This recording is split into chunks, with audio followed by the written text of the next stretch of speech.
오늘 제가 여러분과 함께 은혜 나눌 제목은 내가 억울하고 잘못된 대우를 받았을 때 이 제목인 것입니다. 인간 사회는 이해관계를 중심으로 시줄 날줄처럼 서로 연결해서 살아가고 있습니다. 그 중에 억울하고 잘못된 대우를 받고 마음에 깊은 상처를 입고 살아가는 사람들이 많습니다. 이와 같은 상처를 어떻게 해야만 우리가 극복할 수 있겠습니까? 저는 예전에 TV의 동물세계라는 프로그램을 보면서 동물 속에 이루어지는 정글의 법칙에 큰 관심을 기울여 보았었습니다. 동물의 세계가 같은 동물들이 모여서 군거하기 때문에 다 똑같은 줄 알았는데 거기에도 계급차별이 있어요. 제일 왕초가 있고 그 다음에 부하들이 있고, 끊임없이 자라오는 부하들은 왕초에 대해서 도전하고 왕초는 부하들을 다스리고 억압하고 하다가 나이 넓고 힘이 없으면 쫓겨나고, 쫓겨난 동물은 무리해서 사라지고 혼자 외롭게 정글 속에 살게 되는 것입니다.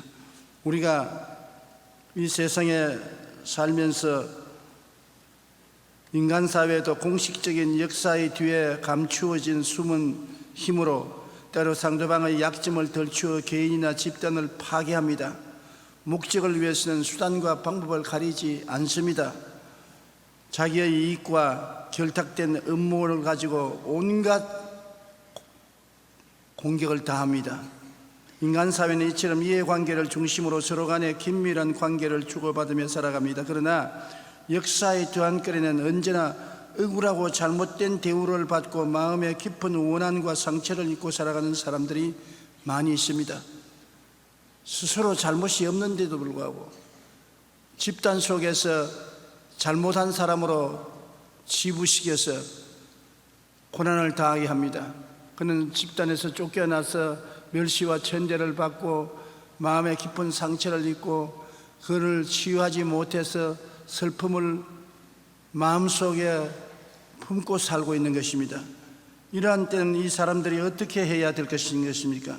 우리는 성경에 보면은 요셉이 당한 너무나 억울한 일을 잘 알고 있는 것입니다.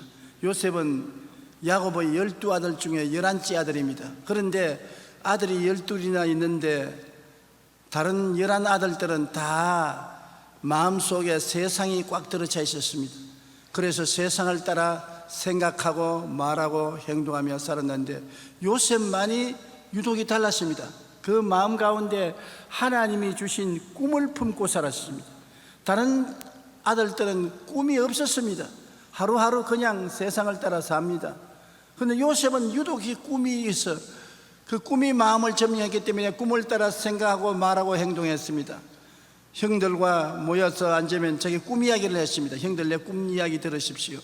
형들과 내가 추수를 하러 갔는데 형들의 단과 내 단이 함께 섰는데 형들 단들이 내 단을 쭉 둘러서더니만 절을 합디다. 형들이 들으니까 기가 막히거든. 이 고약한 놈 지가 우리 왕이 되겠다는 말하니까 그러고 그만두었으면 좋겠는데 요셉이 또 꿈 이야기를 했어요. 형들, 내 이야기를 들으십시오. 형들은 별들이 해와 달과 11별이 나를 향해서 넓적 절을 합디다. 그러니 형들이 일어나서 죽일 놈의 자식, 이게 뭐 이 금방진 놈이 한 번 꾸어도 좋을 텐데 두 번, 세 번 꿈 이야기를 하고 사람을 무시하고 어디 두고 보자. 그리고 완전히 사귀질 않았었습니다. 그런데 요셉이 아버지의 심부름으로 형들 양을 치는 들판으로 갔다가 형들이 요셉이 오는 것을 보고 저 자식 꿈꾸는 놈이 온다. 꿈꾸는 놈을 잡아 죽여버리자. 그래서 그 꿈이 어떻게 되는지 우리 한번 알아보자. 여러분, 이 어려운 세상에 살면서 꿈을 품은 사람이 고난과 핍박을 받습니다. 그런데 꿈을 품은 사람을 사람들은 죽여버리려고 하지만은 일단 가슴에 꿈을 품은 사람은 그렇게 쉽게 죽지 않습니다.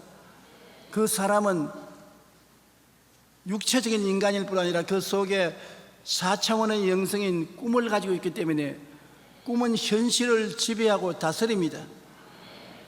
요셉이 그와 같았습니다. 억울하게 형들에게 들에서 잡혀가지고서 옷이 빨가벗김을 받고 마른 우물에 던져 넣었다가 아라비안 대상이 오니까 종의 돈을 받고 종으로 팔아먹었습니다. 그는 17살에 아버지를 떠나 가정을 떠나 멀리 애굽의 종으로 팔려가서 보디발의 집 하인으로 팔렸습니다. 보디발은 그때 애굽 임금님의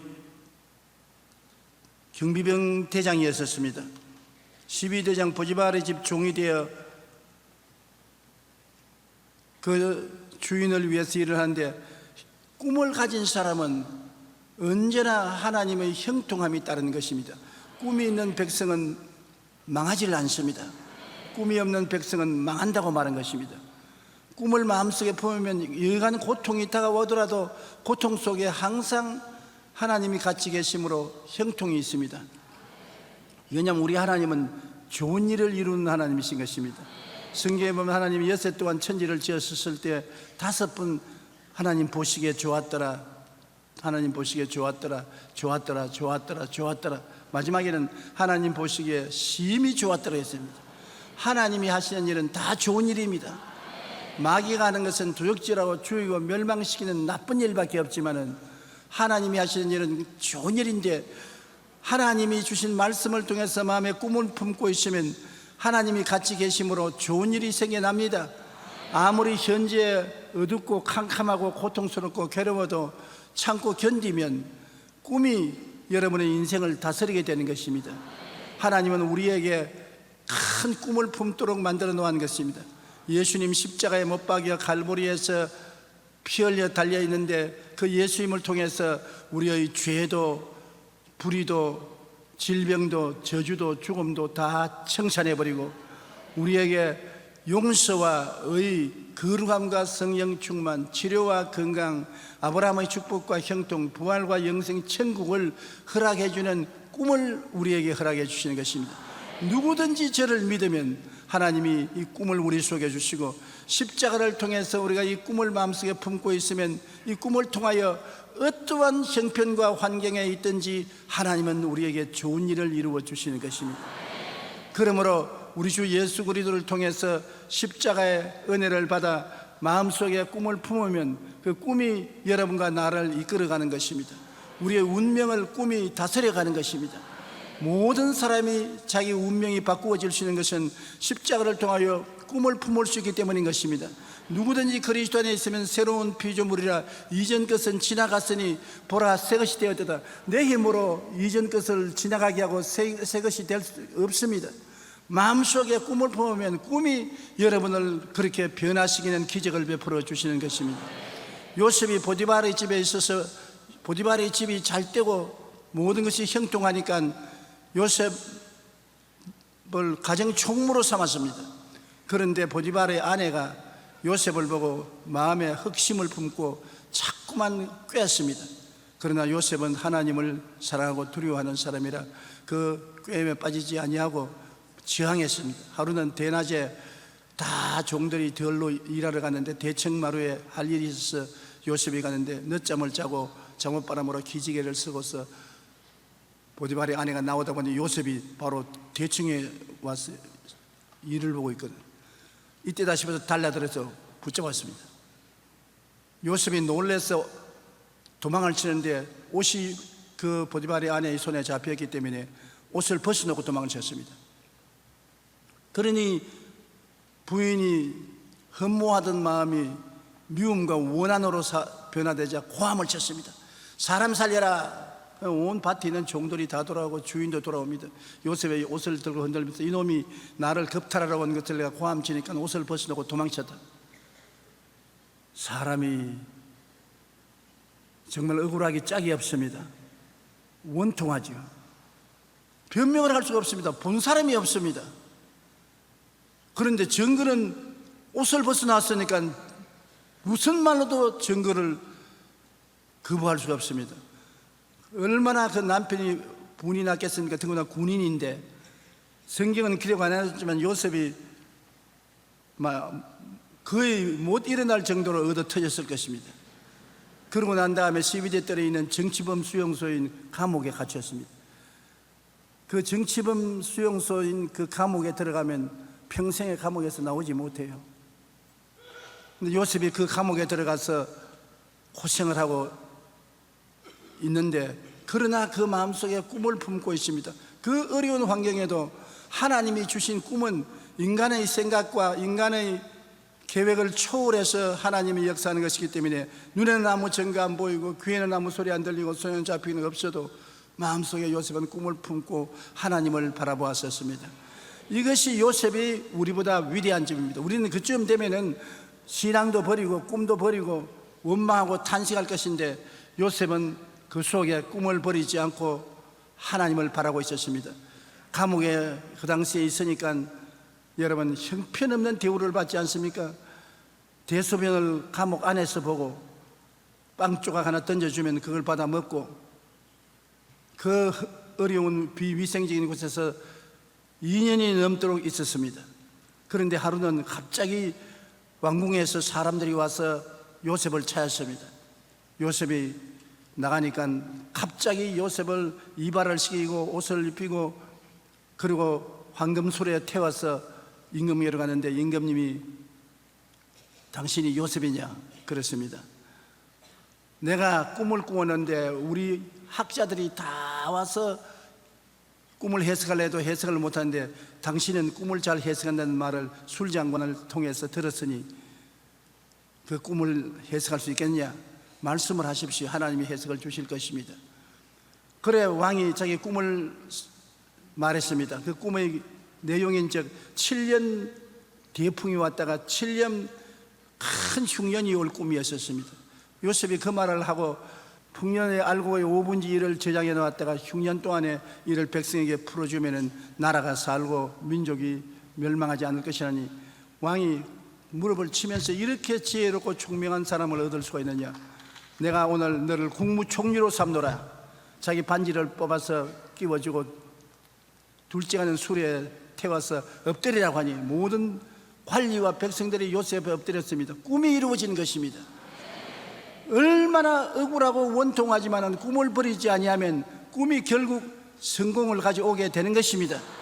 여러분, 오늘날 사람들은 말하기를 우리의 삶이 고달프고 괴롭고 희망이 없다고 말하는 사람이 많습니다. 희망이 없다고 말하는 사람에게 희망이 없습니다. 아무 희망이 없는 절망 상태에도 꿈을 갖고 있으면 꿈이 희망을 만들어내는 것입니다. 우리는 희망치 않은 꿈을 가슴속에 품고 포기하지 말아야 되는 것입니다. 우리 환경이 좋다고 말은 안 합니다. 어렵고 고통스럽고 썬물이 넘쳐나는 환경수가 있습니다. 가시밭 엉켜길을 걸어갈 수도 있습니다. 그럼에도 불구하고 하나님께서는 우리에게 꿈을 가질 수 있도록 마련해 주셨습니다. 갈보리 십자가는 우리가 꿈을 가질 수 있는 터전인 것입니다. 수고하고 무거운 짐진 자들은 다 내게로 오라. 내가 너희를 쉬게 하리라. 예수님은 갈보리 십자가에서 우리의 모든 부정적인 파괴적인 흑암의 세력의 열매를 멸하셨습니다. 저는 실로 우리 질고를 지고 우리의 슬픔을 당하였거늘 우리는 생하기를 그가 징벌을 받아 하나님께 맞으며 고난을 당한다 했노라. 그가 찔림은 우리 허물을 인하며 그가 상함은 우리 죄악을 인함이라. 그가 징계를 받음으로 우리가 평화를 누리고 그가 채찍에 맞음으로 우리가 나음을 입었도다. 우리는 다 양같이 그릇 행하여 각기 제 길로 갔거늘 야훼께서는 우리 무리의 죄악을 저에게 담당시겠다. 바로 이 예수님께서 우리의 죽음을 걸머지고 갈보리산에 달려서 오늘 여러분 보고 오라고 말하는 것입니다. 왜냐? 그의 고난을 통해서 승리의 꿈을 마음속에 심어주기 위한 것입니다. 아무 의미 없이 예수님 고난당하지 않았습니다. 여러분과 나에게 꿈을 심어주기 위해서 고난을 당한 것입니다. 그 꿈을 받아들여서 우리가 믿고 나가면 그 꿈은 우리의 모든 역경을 물리치고 영혼이 잘됨같이 범사에 잘되며 강건하고 생명을 얻되 넘치게 얻는 영광의 결과를 가져오게 되는 것입니다. 요셉이 13년 동안 그 험한 길을 걸어가면서도 꿈을 버리지 않았었을 때 꿈이 요셉을 이끌어갔습니다. 그 형들은 이놈을 잡아 죽여 꿈이 어떻게 되는지 보자 했는데 꿈이 요셉을 죽음에서 건져내고 그를 영광으로 들어오게 낸 것입니다. 요셉이 나중에 형들에게 말하기를 형들은 나를 해하고자 했으나 하나님은 오히려 이것을 영광이 이룰 수 있는 길을 열어주었다 하는 것입니다. 창세기 50장 20절에 당신들은 나를 해하려 하였으나 하나님은 그것을 선으로 바꾸었다고 말한 것입니다. 마음속에 꿈을 품고 있으면 해하려고 해도 그것이 오히려 선으로 바꾸어지는 것입니다. 우리가 잘 아는 헬렌 켈러는 시각, 청각의 장애를 지닌 복수장애자였었습니다. 그러나 그녀가 처음부터 장애를 갖고 태어난 것은 아니었습니다. 생후 19개월 만에 뇌측 수막염을 앓고 그 후유증으로 시각도 잃고 청각도 잃어버렸습니다. 그녀는 성장하면서 자신과 같은 장애자를 돕겠다는 꿈을 품었습니다. 그리고 장애인으로서 처음으로 학사계를 받고 작가로서 그리고 사회사업가로서 활동하여 빛의 천사라는 찬사를 받기도 했습니다. 그녀는 이 세상에서 가장 불쌍한 것이 무엇입니까? 라는 질문을 받고 이렇게 대답했습니다. 시련에 있을 때 꿈이 없는 것이 가장 불쌍한 사람입니다. 시련은 다가와요. 헬렌 켈러에게는 눈도 못 보고 귀도 못 듣는 시련이 다가와요. 그러나 꿈을 버리지 않으니까 꿈이 그로 하여금 역사에 남는 인물로 만드는 것입니다. 시련은 있어도 꿈은 버리지 말아야 되는 것입니다. 제가 불광동에서 천막 치고 가만히 깔고 개척할 때 내 마음에 잊어버리지 않은 한 장면이 있었습니다. 14-15살 먹는 아주 영양실조에 걸리고 옷 한 벌을 입어 겨울에 벌벌 떨면 소년이 그 여동생이 머리도 씻지 않고 아주 새집처럼 된 머리털을 간 그 여동생이 콧물을 역시 절질 흘리면서 그 오빠의 손을 잡고 우리 천막교회에 왔어요. 그 보니까 그분이 시력을 잃어버렸어요. 눈 뜨기 위해서 천막교회에 왔는데 내가 아무리 안수해도 눈이 안 떠졌어요. 그래서 내가 참 마음에 너무 불쌍히 느끼고 괴롭게 했는데 그는 육신의 눈은 못 떴지만은 영의 눈을 뜬 사람이었습니다.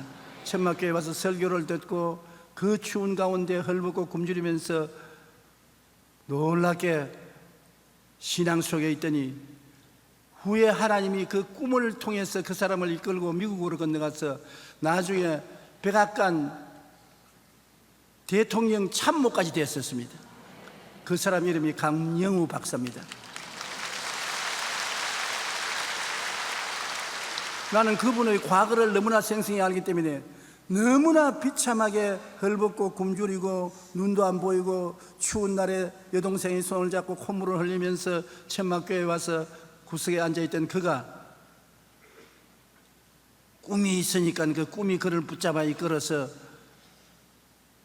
미국의 백악관에 대통령 장애인 참모로 들어갈 수 있게 되었고 그 아들들이 출세하여 외과에 있어도 되고 또 둘째 아들은 최근에 대통령 비서관이 되었다는 신문 보고를 보았었습니다.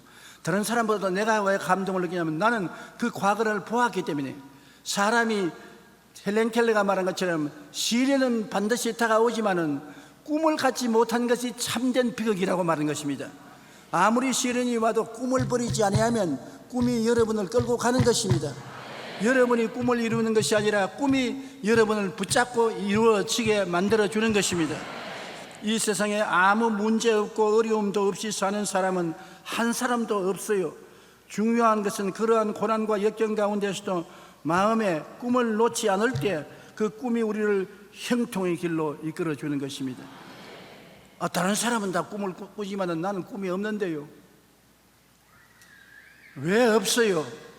주님이 다 주시는데, 갈보리 십자가에 매달린 예수님을 통해서 주시는데, 예수님의 십자가 보혈을 통해서 여러분이 영혼이 잘됨같이 범사에 잘되며 강건하고 생명을 얻되 넘치게 하는 꿈을 마음속에 받아들일 수가 있기 때문인 것입니다.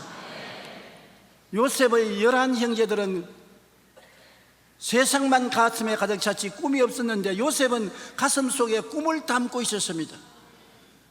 여러분도 마음속에 십자가 구속의 꿈을 담고 있으면 그 꿈이 여러분에게 새로운 사람으로 만들어주는 것입니다. 하나님의 기적이 일어나게 만들어주시는 것입니다. 그러므로 가장 불쌍한 것이 바로 고난은 있을 때 꿈이 없는 사람이 가장 불쌍한 사람인 것입니다. 여러분, 예수님이 당하신 십자가의 죽음은 인간적으로 보면 너무나 억울하지 않습니까? 예수님은 3년 반 동안 인간을 구원하시고 소망을 주시기 위해서 헌신하셨습니다. 요한복음 3장 16절처럼 하나님이 세상을 이처럼 사랑하사 독생자를 주었으니 이는 그를 믿는 자마다 멸망하지 않고 영생을 얻게 하셨습니다. 믿는 자마다 남녀 도유 빈부 귀천 신분의 고하를 불구하고 믿기만 하면 하나님이 구원하기 위해 예수님을 보내주셨는데, 예수께서 마태복음 4장 23절에 보면 온 갈릴리에 두루 다니사 그들의 회당에서 가르치시고 천국 복음을 전파하시고 백성 중에 모든 병과 모든 약한 것을 고치셨다. 주님이 모든 병을 다 고치셨다.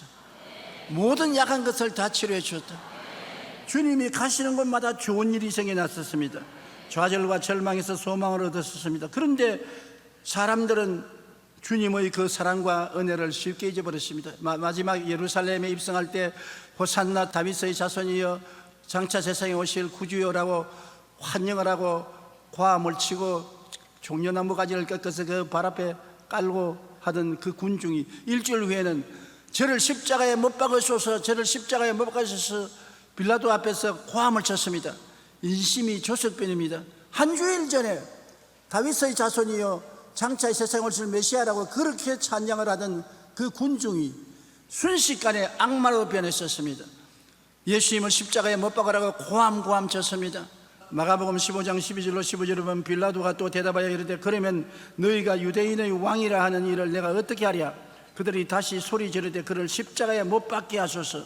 빌라도가 이르되 어찌미냐 무슨 악한 일을 하였느냐 하니 더욱 소리 지르되 십자가에 못 박게 하소서 하는지라. 빌라도가 무리에게 만족을 주고자 하여 바라바는 놓고 예수는 채찍질하고 십자가에 못 박게 넘겨주니라. 여러분, 그러므로 이보다 더 억울한 일이 어디 있겠습니까? 우리가 이 세상에 살면서 억울한 일을 당했다 했는데 예수님의 당한 이 사건은 생각할 수 없이 억울한 일이 아니겠습니까? 그런데 결과는 어떻습니까? 예수님은 그 억울한 일을 당하고 무덤에 들어가서 사라진 것이 아니라 사흘 만에 사망을 이기고 부활하셨습니다. 그 십자가는 무의미한 죽음이 아니라 우리를 대신해서 모든 죄와 불의, 추악과 저주, 절망과 죽음을 짊어진 십자가였었습니다. 사람들은 예수님을 억울하게 못 박였지만은 하나님은 배후에서 그 고통을 통해서 여러분과 나의 죄와 불의, 추악과 저주, 절망과 죽음을 청산하도록 만들어주신 것입니다. 베드로전서 1장 3절로 4절에 우리 주 예수 그리스도의 아버지 하나님을 찬송하리로다. 그의 많으신 긍휼대로 예수 그리스도를 죽은 자 가운데서 부활하게 하심으로 말미암아 우리를 거듭나게 하사 산 소망이 있게 하시며 썩지 않고 더럽지 않고 쇠하지 아니하는 유업을 있게 하시나니 곧 너희를 위하여 하늘에 간직한 것이라. 우리 주 예수 그리스도가 십자가에서 우리 대신하여 죽었으므로 그 죽음을 통해서 우리의 죽음을 멸하시고 부활하심으로 말미암아 사망과 음부를 철폐하시고 여러분과 나에게 구원을 주시고 성령을 주시고 치료를 주시고 축복을 주시고 영생복락을 주시는 희망의 근거가 된 것입니다. 예수님을 바라보면 희망이 있습니다. 종교를 얻는 것이 아닙니다. 의식을 얻는 것이 아닙니다. 억울하고 고통스러운 일을 당해도 예수님을 바라보면 희망이 있습니다. 왜냐하면 예수님께서 우리에게 부활의 아름다운 영광을 주실 것이기 때문인 것입니다. 지금은 죽음의 고통을 당하고 십자가의 고통을 당한다 할지라도 반드시 십자가 뒤에는 부활이 있기 때문인 것입니다. 주님이 부활을 주실 것을 우리는 믿음하지 않습니다. 내가 억울하고 잘못된 대우를 받을 때 우리가 어떻게 행동해야 될까요? 우리는 요셉을 보고 예수님을 보고 억울한 누명을 덮으시고 고통을 당하더라도 꿈을 버리지 않고 희망을 갖고 있으면 반드시 영광이 다가온다는 것을 알고 있습니다. 환난과 고통은 영광과 승리를 그 후에 반드시 가지고 오게 되는 것입니다. 그러므로 내가 잘못된 대우를 받고 마음이 억울할 때 왜 내가 이 억울한 대우를 받아야 되냐? 내가 뭘 잘못했나? 왜 나를 이렇게 취급하느냐? 그러한 마음을 품고 역경을 적대시하면 한없이 분노가 생겨나게 되는 것입니다. 그 분노가 생겨나면 마음에 깊은 상처를 받게 되어요. 마음의 미움이 끓어오르고 원한이 끓어오르고, 그 미움과 원한은 영혼의 암입니다. 내가 암이 걸리게 돼요. 영혼에 역경을 믿음으로 끌어안으면 희망이 생기는 것입니다. 내가 잘못된 대우를 받았다고 고통과 괴로움이 있더라도 그것을 십자가를 통해서 끌어안고 하나님을 바라보면 그 역경을 하나님은 희망으로 변화시키는 것입니다. 우리가 당하는 작은 고난이 크고 영원한 영광을 이루게 되는 것입니다. 로마서 8장 28절에 우리가 알거니와 하나님을 사랑하는 자 곧 그 뜻대로 부르심을 입은 자들에게는, 한번 따라 말씀하세요. 모든 것이 협력하여 선을 이루느니라. 여기에 모든 것이라고 말했습니다. 좋은 일도 나쁜 일도, 이익되는 것도 손해되는 것도, 축복이 되는 것도 저주가 되는 것도 우리가 끌어안고 참으면 결국에 합동해서 선을 이룬다. 우리 인생은 그냥 인생이 아니라 비빔밥 인생인 것입니다. 우리가 비빔밥에 보면 콩나물도 있고 고추장도 있고 파도 있고 마늘도 있고 밥도 있고 온갖 것 다 있단 말입니다. 그러나 섞어서 먹으면 맛이 있거든. 결국에 우리 인생은 하나님이 비빔밥처럼 만들어서 우리 보기에는 성공과 실패, 고통과 즐거움이 함께 비빔밥이 된 것 같아도 종국적으로는 맛이 있고 영양분이 있게 만들어 주시는 것입니다. 고린도전서 2장 9절에 하나님이 자기를 사랑하는 자들을 위하여 예비하신 모든 것은 눈으로 보지 못하고 귀로 듣지 못하고 사람의 마음으로 생각지 못했다함과 같으니라. 하나님이 자기를 사랑하는 자를 위해서 모든 것을 예비하신다. 눈에는 아무 증거 안 보이고 귀에는 아무 소리 안 들리고 손에 잡히는 게 없어도 하나님이 여러분을 위해서 좋은 일을 예비하신다. 좋은 하나님, 그 하나님이 하시는 일은 보기에 좋은 것을 예비하시는 것입니다. 창세기 때 6번이나 하나님께서 보시기에 좋았더라, 심히 좋았더라고 하신 하나님은 좋은 것을 창조하는 하나님으로, 예수 그리스도의 십자가의 그 극심한 고통도 나중에 엄청나게 큰 영광과 승리의 좋은 것으로 바꾸신 것처럼 하나님도 여러분 개인의 십자가를 큰 선으로 바꾸어 주시는 것입니다. 그러므로 모든 일을 당할 때 성급하게 대하면 낭패하는 것입니다. 성급하게 생각하고 성급하게 말하고 성급하게 행동해서 집어치워버리라. 그리고 모든 것을 막판으로 포기해버리고 손털어버리면 그는 반드시 낭패에 처합니다. 오래오래 참고 또 오래 기다려야 되는 것입니다. 자금 참고 또 좀 더 참고 또 조금 더 참고 나중에 한계점에 도달할 때까지 참고 있으면 반드시 열매를 맺게 되는 것입니다. 어떠한 열매는 심어놓으면 당장 줄기가 나고 잎이 나고 꽃이 피고 열매 맺는, 다른 것은 오래 기다릴 때가 많지 않습니까? 그러므로 잠언서 16장 32절에 노하기를 더디하는 자는 용사보다 낫고 자기 마음을 다스리는 자는 성을 빼앗는 자보다 낫다. 참 놀라운 말이 아닙니까? 마음인데 내 마음을 다스릴 수 있는 사람은 싸움에 이기는 용사보다 낫고 성을 빼앗는 큰 전성한 용사보다 낫다고 말하는 것입니다. 로마서 5장 3절로 4절에 우리가 환난 중에도 즐거워하느니 이는 환난은 인내를, 인내는 연단을, 연단을 소망을 이루는 줄 압니다. 환난 뒤에는 반드시 소망이 온다. 좋은 일이 생겨날 것 소망하는 소망이 온다. 환난만 있고 절망만 있는 것이 아닙니다. 절망은 죽음의 시작이지만 소망은 생명의 시작인 것입니다. 환난을 참고 기다리면 환난은 결국 소망을 낳게 된다는 것입니다. 에드미나 선교사가 시카고에서 율락여들을 대상으로 선교할 때 했었습니다. 그녀는 아직 한 사람의 영혼도 건지지 못한 채 율락여들의 상담과 건강복지만을 도와주고 있었습니다. 그러니 그는 선교적 사명을 가지고 갔지만은 자기의 교구는 율락 여자들이 사는 동리였었습니다. 그런데 하루는 아주 혐상국에 생기는 깡패가 율락여를 취하려고 왔다가 이 에드머나 선교사를 보고 너 이리 와, 너 오늘 나하고 같이 자자. 큰일 났습니다. 나는 율락여가 아니에요, 나는 선교사요. 그 말을 하면은 그로부터 시작해서 그런 율락처 여자들이 있는 촌에서 쫓겨나야 되는 것입니다. 뭐냐, 너는 선교사가 우리보다 나은 사람이니까 왜 우리에게 와 있냐. 그러니까 나는 율락여가 아니라는 말도 못하겠고, 또 아무 말도 안 하고 있으면 율락여가 돼서 그 깡패에게 끌려가서 율락여처럼 몸을 팔아야 되고, 이 말도 못하고 저 말도 못해서 그는 고개를 숙여서 기도를 하기 시작했습니다. 하나님 나를 도와주시고 붙들고 인도하여 주시옵소서. 그 깡패가 와서 그 에드머나 선교사를 손을 잡고서 왜 머뭇거리냐, 가자. 그러고 가니까 끌려가는데 여자 율락여가 뛰어오더니만 여보시오, 당신 죽고 싶냐. 이 여자는 특별한 여자다. 무슨 특별한 여자냐, 우리 율락여 중에서도 에이즈를 가장 크게 앓는 여자다. 오늘 죽을라 하는 이 여자 데려가. 이 깡패가 놀라서 이 여자를 밀어버리고 그러면 날 살리고 도망을 치고 살아났어요. 하나님이 도와줬지 않습니까? 그러니까 율락여들이 쫙 둘러쓰지만은 당신 정말 선교사다. 다른 사람들은 우리를 다 율락여라고 손가락질하고 우리를 향해서 얼굴을 찡그리고 침을 베었는데 당신은 끝까지 우리와 같은 처지에 당신을 놓고 당신을 율락여로 전락시킬 수 있는 위험까지도 사양하지 않았다. 좋아요.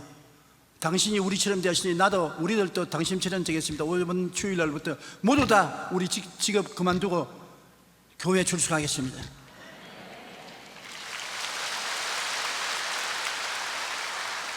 그래야 그 다음 주일날은 교회 율락여들이 모두 다 와서 모였어요.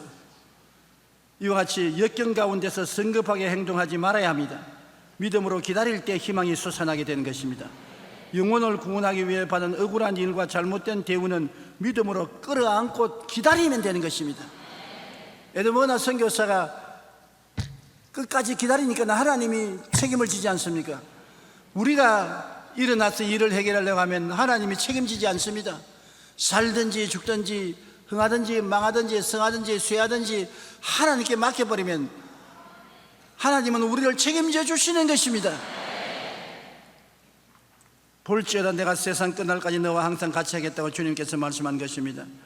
하나님은 우리의 피란치요, 우리의 요새요, 우리의 의리하는 하나님이라는 이는 제가 너를 세사양권의 올무에서와 극한 연병에서 건지실 것입니다. 제가 그 기스로 너를 덮으시니 내가 그 날개 아래 거하리로다. 그의 진실함은 방패와 손방패가 되나니 너는 밤의 놀램과 낮에 흐르는 살과 흑암 중에 행하는 연병과 백주에 황폐케 하는 파멸을 두려워하지 아니하리로다. 천인이 내 곁에서 만인이 내 우편에서 엎드려지나 이 재앙이 내게 가까이 오지 못하리라고 말씀한 것입니다. 이것이 우리의 하나님인 것입니다. 하나님은 문학적인 존재가 아닙니다. 철학적인 존재가 아닙니다. 여러분과 함께 에드머나 선교사가 이 창녀들 가운데서 한 창녀들처럼 섞여서 그들을 도와준 것처럼 우리 가운데 와서 계신 것입니다. 그 증거로서 예수님이 하늘 보좌 버리시고 사람 몸 쓰고 여러분 인간으로 인간 사회 가운데 와서 함께 울고 웃고 함께 고통을 당하면서 건져준 그 예수님이 오늘 한 성령으로 여러분 속에 들어와 계신 것입니다. 저 멀리 밖에 있지 않습니다. 그는 보혜사, 우리를 돕기 위해서 하나님께 보내심을 받아 항상 우리와 같이 계신 보혜사로서 지금도 우리와 함께 계신 것입니다. 믿으시면 한번 크게 아멘 하십시다. 영국의 격언에 보면 인내와 기다림은 희생 이상의 큰 일을 한다. W. 베어는 말하기를 인내와 신앙은 산이라도 움직인다. 사무엘 존슨 영국의 시인이요 평론가는 위대한 일은 강인함에 의해서가 아니라 인내와 기다림에 의해서 이루어진다. 그러므로 인내하고 믿고 기다린다는 것은 큰 축복의 근원이 되는 것입니다. 하나님은 반드시 우리의 인내를 시험해 보는 것입니다. 하나님이 일해 주시기를 기다리는가 시험해 보시는 것입니다. 인내와 기다림이 있으면 그 뒤에는 하나님의 영광이 다가오게 되는 것입니다. 그 다음, 우리가 고난당할 때 하나님을 원망하는 것은 가장 어리석은 일입니다. 절대로 고난 중에 하나님을 원망하지 말아야 되는 것입니다. 원망은 우리에게 아무 유익도 가져오지 못합니다. 원망하는 자기 자신도 상처를 입고, 원망하는 이야기를 듣는 사람도 마음에 부정적이 되고, 하나님도 원망하는 사람을 코에 연기같이 생각하는 것입니다. 이스라엘 백성은 하나님을 믿어주는 것을 하나님께 특전을 베푼다고 잘못 생각했습니다. 우리가 하나님 믿어주는데, 하나님께 이렇게 우리가 좋은 일을 베푸는데 왜 하나님이 우리 고난 베푸느냐. 그래서 어려움만 당하면 잘못 대접받는다고 생각해서 원망하다가 버림당했습니다. 조금만 어려움만 당하면 이렇게 우리를 대접할 수가 있냐. 우리는 하나님을 믿어주는데, 뭐 믿어주는 것이 큰 제세냐. 자기들 잘 때라고 믿었지 하나님 잘 때라고 믿은 것은 아니잖아요. 그런데도 불구하고 이스라엘 백성은 하나님을 믿어주는 것이 하나님께 큰 이익을 갖다 주는 줄 알고, 조금만 어려움이 되면 하나님 위해서 우리가 이렇게 믿어주는데 우리를 대접을 이렇게 소홀하게 하느냐, 하나님 원망했습니다. 고린도전서 10장 10절에 보면 그들 가운데 어떤 사람들이 원망하다가 멸망시키던 자에게 멸망하였나니 너희는 그들과 같이 원망하지 말라. 하나님을 원망하는 것은 가장 어리석은 일입니다. 그리고 우리가 고난당할 때 삶의 미래는 하나님의 손에 있으므로 하나님께 맡겨버려야 되는 것입니다. 우리가 억울한 일을 당해서 가슴을 치게 될지라도 사람들은 다 나의 억울함을 동정하지 않고 돌봐주지 않을지라도 그것을 바라보고 계시는 하나님이 계십니다. 하나님은 여러분 편에 서 계신 것입니다. 하나님께 맡겨버려요. 왜냐하면 하나님은 나쁜 하나님이 아닙니다. 하나님은 좋은 하나님인 것입니다. 한번 따라 말씀하시죠. 하나님은 좋으신 하나님이시다. 좋으신 하나님이기 때문에 하나님께 내가 맡길 수가 있는 것입니다. 예수님은 너희 자식이 떡을 달라면 돌을 주며 생선을 달라면 뱀을 줄 자가 있겠는가. 너희가 악할지라도 자식에게 좋은 것 줄 줄 아거든. 하물며 천부께서 구하는 자에게 좋은 것 안 주시겠느냐. 악한 우리도 자식에게 좋은 것 줄 줄 아는데 좋은 하나님이 어떻게 구하는 자식에게 좋은 것 안 주겠냐. 아예 눈 딱 감고 믿고 참고 기다리는 것입니다. 그러면 소망이 이루어지는 것입니다. 역대상 29장 11절로 12절 우리 다 같이 소리내어 읽어보십시다. 야훼여, 위대하심과 권능과 영광과 승리와 위엄이 다 주께 소하였사오니 천지에 있는 것이 다 주의 것이로소이다. 야훼여, 주권도 주께 소하였사오니 주는 높으사 만물의 머리이심이니이다. 부와 귀가 주께로 말미암고 또 주는 만물의 주제가 되사 손에 권세와 능력이 있사오니 모든 사람을 크게 하심과 강하게 하심이 주의 손에 있나이다. 얼마나 좋은 하나님인 것입니까? 부귀와 영광과 공명이 다 하나님 손에 있습니다. 내 길을 야훼께 맡겨라. 그래야만 제가 이루시고 내 의를 빛같이 나타내시며 내 공의를 정오의 빛같이 하시라고 하나님 말씀하시고 계신 것입니다. 그러므로 삶의 미래는 하나님의 손에 있다는 것을 알고 하나님께 맡겨야 되는 것입니다. 그럼 우리가 어떻게 할까요? 인생의 밤을 통할 때 무조건 감사하십시오. 아예 그냥 바보천치 같은 사람이 될지라도 감사를 하십시오. 고린도후서 4장 11절에 우리 살아있는 자가 항상 예수를 위하여 죽음에 넘겨지면 예수의 생명이 또한 우리 죽을 육체에 나타나게 하려며, 죽음이 우리에게 다가오면 예수의 생명도 다가오는 것입니다. 빌립보 4장 6절 7절에 아무것도 염려하지 말고 다만 모든 일에 기도와 간구로 너희 구할 것을 감사함으로 하나님께 아뢰라. 그래야만 모든 지각에 뛰어난 하나님의 평강이 그리스도 예수 안에서 너희 마음과 생각을 지키시리라. 인생의 밤을 통할 때 무조건 감사하는 우리가 되어야 되는 것입니다. 저는 옛날에 군대에 입대하여 논산훈련소에서 훈련받을 때를 생각하면 지금도 가슴이 뭉클합니다. 저희 군번은 108-2398입니다. 당시 훈련소의 훈련은 굉장히 괴로웠습니다. 지금은 훈련소가 호텔 같지만 그때는 그냥 천막에 맨 마룻바닥에 있었습니다. 그리고 먹는 밥도 허술하고 어찌나 고단한 훈련을 했던지 훈련하고 난 다음에 저녁에 숙소로 돌아오면 안 우는 사람이 없었어요. 다 흐느끼 울며, 좀처럼 부모에게 편지 안 쓰는 자식들도 만지장서의 편지를 써요. 그런데 그 편지를 내가 가만히 보니까 모두 다 감사하는 편지였습니다. 어머니 아버지 품에 있을 때가 얼마나 좋았는지 모르겠다. 집을 떠나 군대 생활을 해보니 이렇게 괴로운 줄 몰랐다. 어머니 아버지 고맙습니다. 근데 나는 전도사로 있다 군대에 갔기 때문에 우리 교인들의 사랑에 대한 감격이 너무나 커서 교인들에게 너무나 고맙고 감사하다는 편지를 늘 쓰는 것이 기억납니다. 이러므로 하나님이 우리에게 비 오는 날, 바람 부는 날을 주신 것은 맑은 날을 감사할 수 있는 사람이 되기 위해서인 것입니다. 좋은 일만 있으면 감사를 안 해요. 나쁜 일이 있어야 좋은 날을 기억하고 감사하는 것입니다. 밤이 있어야 낮이 있는 것을 감사하고, 추워봐야 따뜻한 봄날이 감사하지 않습니까? 감사로 제사를 드리는 자가 나를 영화롭게 하느니 그의 행위를 옳게 하는 자에게 내가 하나님의 구원을 보이리라고 성경에 말씀하고 있는 것입니다. 인생의 밤을 통할 때 무조건 하나님께 감사를 하십시오.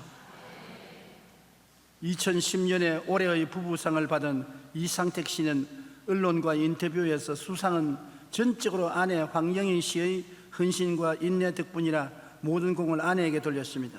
두 분은 대학 동창으로 만나서 결혼하여 평생을 서로 사랑하며 존중하며 살았습니다. 그런데 결혼 5년째 시부모님과 식구들을 모시고 살면서 문제가 생겼습니다. 왜냐하면 시어머니가 아들 부부의 신앙을 미워하며 더구나 예수 믿는 며느리를 무척 미워했었습니다. 황영희 씨는 8명이나 되는 식구를 복양하는 것도 쉽지 않은데 신앙생활에 대한 핍박으로 인해 더욱 고통스럽고 견디기 힘들었습니다. 시집살이 8명이나 되는 식구들을 돌보는 것이 쉽지 않지 않아요. 그런데다가 예수 믿는 것을 핍박을 받으니 견딜 수가 없었습니다. 그런데 황영희 씨는 시부모님은 물론 남편에게조차 불평 한마디 않고 끝까지 인내하며 시댁 식구를 섬겼습니다. 그녀의 인내가 기적을 만들었습니다. 아들이 죽어도 예수는 안 믿는다고 하던 그 시어머니가 독실한 신앙인이 되어버렸습니다. 그리고 며느리가 끝까지 포기하지 않고 자신을 전도하여 섬겨준 것을 오늘날은 감사를 해요. 인내의 신앙으로 온 가족을 전도한 두 사람은 이제 아프리카 선교사로 가려고 그 꿈을 품고 준비하고 있습니다. 여러분 보세요. 삶의 모든 것을 하나님께 맡기고 인내하며 감사할 때 끝에 가서 넘치는 축복으로 하나님이 채워주시는 것입니다. 삶의 억울하고 원통한 일을 당해 마음의 미움과 원한으로 부정직이 되면 큰 시련과 고통을 겪게 되는 것입니다. 미움과 원한을 빨리 십자가 밑에서 씻어버려야 되는 것입니다. 기억할 것도 있지만 잊어버려야 될 것도 많은 것입니다. 하나님께 맡기고 잊어버려야 돼요. 좋은 것은 기억하지만 나쁜 것은 하나님께 기도하여 맡기고 잊어버릴 것은 나쁜 것 여러분 힘으로 해결 못하지 않아요. 그러므로 하나님이 해결해 주겠다고 하는데 왜 맡기지 않고 자꾸 손에 쥐고 하나님 이거 어떻게 할까요? 맡겨라. 아니 맡기지는 못하겠고 이거 어떻게 할까요? 그럼 하나님 어떻게 하라 말입니까? 내 짐을 야훼께 맡겨라. 오늘 또 우리의 짐을 지시는 하나님이신 것입니다. 그러므로 좋은 일은 기억하고 나쁜 일은 맡겨버리십시오. 옛날에 사람들이 말하기를 은혜는 물 위에 기록하고 원한은 돌에 새긴다고 했습니다. 남에게 받은 은혜는 물에 새기듯이 잊어버리고 남에게 잘못되어 받은 것은 원한은 돌에 새기듯이 마음에 새기고 두고 보자. 니 잘 되는 거 한번 보자. 그렇게 니를 갈고 있습니다. 그러면 자기도 고통스럽고 남도 고통스럽고 삶이 어둡고 캄캄해지는 것입니다. 삶에 억울하고 원통한 일을 당해서 마음이 미움과 원한으로 부정직이 되면 그것이 끝없는 시련과 고통을 가져오게 되는 것입니다. 그러나 하나님께서는 이 어두운 가운데서 좋은 일이 생겨나시는 하나님이신 것입니다. 이 우리 인간의 힘으로 도저히 해결이 될 수 없는 것을 하나님께 맡기면 하나님은 그때 기적을 행하여 주시는 것입니다. 하나님은 모세에게도 신발을 벗으라고 말했고 여호수아에게도 신발을 벗으라고 말했는데 신발이란 내 행위의 선택권을 말하는 것입니다. 내가 이것을 하고 저것을 하겠다 내 계획을 말하는데 너 계획을 벗어라. 내가 맡아주마. 하나님이 여러분 일을 맡아서 아름다운 결과를 맺어주기를 원하시고 계신 것입니다. 현재 다가오는 시련과 환란이 왜 다가오는지 알 수 없어요. 여러분, 우리에게 다가오는 고통이 억울할 때가 많습니다. 왜 내가 이런 억울한 일을 당해야 되느냐? 내가 뭘 잘못했느냐? 내 잘못한 것을 내게 말하라. 왜 나를 이렇게 하느냐? 이런 심정이 안 생긴 사람 누가 있습니까? 다 생기죠. 원래 시련과 환난과 억울한 일을 당하는 것은 이유가 없을 때가 많습니다. 또 이유가 있어도 우리는 인정 안 합니다. 내 주장만 하지요. 그러나 하나님은 그 모든 것을 보고 계시므로 내가 억울하고 원통한 사항을 하나님께 맡겨놓으면 하나님이 그것을 합동하여 유익이 되게 꼭 만들어 주시는 것입니다. 루벤 토레이 목사님은 중국 선교사로 오랫동안 헌신했습니다. 하루는 중국에서 설교 통역을 하고 돌아오다가 교통사고를 당해서 병원에 깨어나니까 한쪽 팔이 없어졌습니다. 팔이 잘라나갔어요. 그래서 하나님이 한쪽 팔을 가져다 주시니 감사합니다. 지금까지 하나님께서 두 팔을 주셔서 잘 살았는데 하나님께서 필요하셔서 저희 한쪽 팔을 가져갔음을 감사합니다. 그렇게 기도를 하니까 아는 사람들이 하하, 교통사고 당해서 팔이 하나 날아가더니 정신도 날아가 버렸다. 팔이 없어졌는데 감사하는 일이 세상에 어디 있냐? 그래도 끝까지 이 루벤 토레이 목사님은 팔을 주신 것도 하나님 감사하고 팔을 가져가신 것도 감사하다고 기도를 했습니다. 그런데 팔이 이족을 해서 넣고 난 다음에 미국에 돌아와서 한국에 6.25 사변이 나서 큰 고통을 당한 사람이 많다는 말을 듣고 한국 선교사로 다시 자원해서 한국에 나왔습니다. 나와보니 6.25 사변 때 팔다리 잃은 사람이 얼마나 많습니까? 근데 우리 한국에서는 이족을 만드는 곳이 없었어요. 아주 몸에 불구를 돌보는 이야기 전혀 발전되지 않았습니다. 루벤 토레이 목사님이 한국으로 와보니 너무나 많은 사람들이 전쟁의 상처로 팔다리를 잃고 고통받고 있습니다. 그래서 그는 재활병원을 시작하여 이수족을 만들어 보급하며 예수님을 전달했습니다. 이런 일을 하면서 그는 자신이 왜 교통사고로 한쪽 팔을 잃게 되었는지 하나님의 섭리를 알았습니다. 내가 중국에서 팔다리를 잃지 않았었으면 한국에 와서 팔다리 잃은 사람을 사랑하고 관심을 가지고 미국에 도움을 받고 기술자를 불러서 이수족을 만들지 않았겠지 않느냐. 내가 고통 중에 있었으니 고통당하는 사람을 도와주시니 얼마나 감사하냐. 또 한국에 와서 감사했습니다. 한국 최초의 재활의학을 시작하면서 자신이 한쪽 팔을 잃으면서 겪은 고통과 아픔을 이들을 인하여 치료해 주는 계기가 되었음을 감사했습니다. 그 후 토레이 목사님은 무슨 일을 당하든지 왜라는 의문을 품는 대신 하나님, 왜인지 제가 이해하지 못하지만 하나님께 합력하여 선을 이룰 줄 믿습니다. 평생에 그것이 고백이었지. 그는 하나님께 왜라는 질문을 안 했습니다. 무슨 일 되어도 나는 모릅니다. 하나님이 합동하여 선을 이룰 줄 믿고 기다립니다. 감사합니다. 그저 감사합니다. 그렇게 말한 것입니다. 우리는 좋은 일이나 나쁜 일이나 기쁜 일이나 슬픈 일이나 하나님의 섭리 안에 있다는 것을 믿어야 하는 것입니다. 그럴 때 우리 마음이 긍정적이 되고 건강한 모습을 생각하고 꿈꾸며 믿음과 소망으로 나갈 수가 있는 것입니다. 하나님 모르는 일이 내게 생겼다고 생각하면 안 되는 것입니다.